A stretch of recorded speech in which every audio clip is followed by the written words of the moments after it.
ఓం నారాయణ ఆది నారాయణ. ఓం శ్రీ భగవాన్ వెంకయ్య స్వామినే నమః. 14 రోజుల్లో ఇతని బాకీ తీరిపోతుంది అని చెప్పిన భగవాన్ శ్రీ వెంకయ్య స్వామి వారి మాట అక్షరాల నిజమైంది. ఒక చిన్న బాలుడు, అప్పుడు చిన్న బాలుడు, ఇప్పుడు అతను ఆత్మకూరు జనార్దన ఇక్కడ ఫోటోలో కనిపిస్తున్నారు. గోడపై ప్రతిరోజు గీత గీస్తూ 14వ రోజు కోసం ఎదురు చూశాడు. ఆ రోజు జరిగిన సంఘటన ఇప్పటికీ ఆ కుటుంబం మరిచిపోలేదు. ఆ సంఘటన ఏమిటి, తర్వాత ఏమి జరిగింది అన్నది ఇప్పుడు తెలుసుకుందాం. ఈ భక్తుని స్వగ్రామం ఇందుకూరుపేట, నెల్లూరు జిల్లా. వీరు ఈ వివరాలన్నీ శ్రీ అల్లు భాస్కర్ రెడ్డి గారు నిర్వహించిన విశిష్ట సత్సంగంలో చెప్పారు. ఆ వివరాలు ఏమిటంటే, వీరు చిన్నతనం నుండి శ్రీ భగవాన్ వెంకయ్య స్వామి వారిని చూశారు. వీరు భగవాన్ శ్రీ వెంకయ్య స్వామి వారి భక్తులు.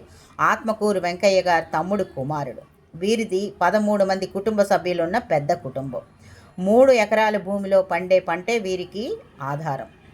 వీరి తండ్రి గారు ఆత్మకూరు కృష్ణయ్య గారు ఎద్దుల బండి బాడుక్కు తోలేవారు. ఆ వచ్చిన బాడుగుతో వీరి ఇల్లు గడిచేది. వీరి పెదనాన్నగారు ఆత్మకూరు వెంకయ్య గారు ఎప్పుడు శ్రీ భగవాన్ వెంకయ్య స్వామి వారిని వీరి ఇంటికి పిలుచుకొని వచ్చేవారు. అలా వచ్చినప్పుడు శ్రీ భగవాన్ వెంకయ్య స్వామి వారు వీరి ఇంటి ముందు ఎప్పుడు దుని వెలిగించేవారు. ఊరిలోని వారు అందరూ అగ్నిగుండానికి కట్టెలు సమర్పించుకుంటూ ఉండేవారు. అగ్నిగుండంలో చాలామంది కొబ్బరికాయలు నెయ్యి వేసుకొని మొక్కుకుంటూ ఉండేవారు. ఆ అగ్నిగుండం నుంచి ఎంతో వేడి వచ్చేది. అప్పుడు వీరికి 11 లేక 12 సంవత్సరాల వయసు ఉండేది. వీరు ఎప్పుడూ అనుకుంటూ ఉండేవారు, ఈ అగ్నిగుండం నుంచి ఇంత వేడి వస్తుంది, శ్రీ భగవాన్ వెంకయ్య స్వామి వారు ముసలివారి కదా, యవ్వనంలో ఉన్న మేమే తట్టుకోలేకుండా ఉన్నాము, ఈయన ఎలా కూర్చుంటున్నారు అని అనుకుంటూ ఉండేవారు. ఒకసారి అలా అగ్నిగుండం మండుతూ ఉన్నప్పుడు ఆ ఊరిలో పట్నం వెంకటేశ్వర్లు అనే ఒక భక్తుడు ఒక పచ్చి రావి చెట్టు మాను తీసుకొచ్చి గుండంలో వేశారు. అది అంత పచ్చిగా ఉన్నా కూడా దగదగమని మండిపోయింది. దాంతో చాలా వేడి సెగ జనరేట్ అయింది. అప్పుడు జనార్దన్ గారు కూడా అక్కడే ఉన్నారు. కానీ ఆ వేడికి ఆ సెగకు తట్టుకోలేక వెనక్కి వచ్చారు. కానీ శ్రీ భగవాన్ వెంకయ్య స్వామి వారు మాత్రం కదలకుండా అలాగే కూర్చొని ఉన్నారు. శ్రీ భగవాన్ వెంకయ్య స్వామి వారు అంత వేడిగా ఆ గుండం దగ్గర అలా కూర్చొని ఆ మంట అలా వెలిగిస్తూ ఉంటే అది మాయో మహిమో అన్నది వీరికి అర్థం కాలేదు. వీరి పెదనాన్నగారు, వీరి చిన్నాన్నగారి ఫ్యామిలీ, వీరి తల్లిదండ్రులు శ్రీ భగవాన్ వెంకయ్య స్వామి వారు అలా అగ్నిగుండం ముందు కూర్చొని అగ్నిగుండం వేస్తూ ఉన్నప్పుడు వీరి కుటుంబం అంతా వెళ్ళి స్వామివారి ఆశీస్సులు పొందుతూ ఉండేవారు. వచ్చిన కొంతమంది భక్తులు ప్రశ్నలు అడుగుతూ ఉండేవారు. అలా ఒకసారి వీరి తల్లిగారు కూడా వీరి తమ్ముడైన శేషాద్రి ఆరోగ్యం గురించి ఆమె స్వామివారికి అడిగారు. ఎందుకంటే వీరి తమ్ముడికి చిన్నప్పటి నుంచి హార్ట్ ప్రాబ్లం ఉంది.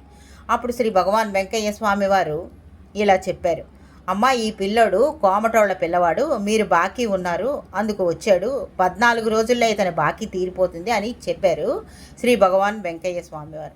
ఆ విషయం విన్న వీరు వెంటనే వీరి పెదనాన్నగారిని అడిగారు, పెదనాన్న 14 రోజుల్లో బాకీ తీరుతుంది అంటే ఏంటి అని అడిగారు. అప్పుడు ఆత్మకూరు వెంకయ్య గారు వీరికి ఈ విధంగా బదులిచ్చారు, ఒరే, స్వామి భాషలో 14 రోజులు బాకీ తీరుతుంది అంటే వాడు చనిపోతాడని అర్థం రా అని అన్నారు ఆత్మకూరు వెంకయ్య గారు.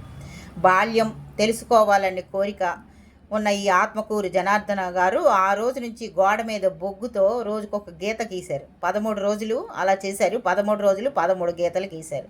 14వ రోజు వచ్చింది. 14వ రోజు కూడా ఒక గీత గీశారు. ఆ రోజు ఉదయం 14వ రోజు ఉదయం 9 గంటలకు పుచ్చకాయలు వారికి వీధిలోకి అమ్మడానికి వచ్చాయి. వీరి తమ్ముడు అప్పటికే నీరసంగా ఉన్నాడు. కానీ తల్లిని పుచ్చకాయ కొనేమని అడిగాడు. తల్లి అదే విధంగా కొని వీరికి సగం వీరి తమ్ముడికి సగం ఆ పుచ్చకాయ ఇచ్చారు.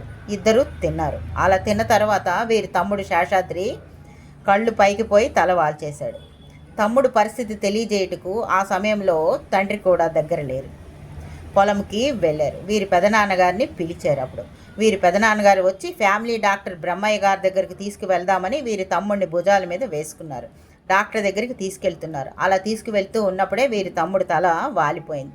అంటే ప్రాణం అప్పుడు వదిలేశాడు. అలా స్వామి చెప్పిన మాట ప్రకారం 14వ రోజు వీరి తమ్ముడు మరణించాడు. అటు తర్వాత ఈ అన్నదమ్ముల పిల్లలందరూ పెద్దవాళ్ళే సేద్యం పనులు చేసుకుంటూ జీవిస్తున్నారు. అలా ఉండగా ఒకరోజు శ్రీ భగవాన్ వెంకయ్య స్వామి వారు వీరి తండ్రి గారిని ఉద్దేశించి ఇలా అన్నారు: అయ్యా, కృష్ణయ్య పేరిట రాసులు రాయండి అయ్యా, మణులు రాయండి అయ్యా, రత్నాలు రాయండి అయ్యా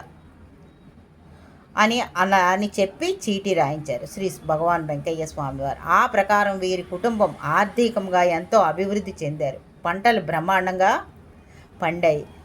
భూస్వాములు అయ్యారు. బంగారం, వెండి, ధనం, ఆరోగ్యం మొదలగునవి సమకూరాయి. భగవాన్ శ్రీ వెంకయ్య స్వామి వారి దయ వల్ల హాయిగా జీవిస్తున్నారు.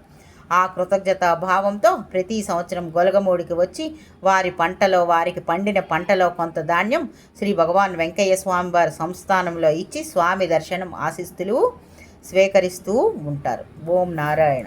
ఆది నారాయణ.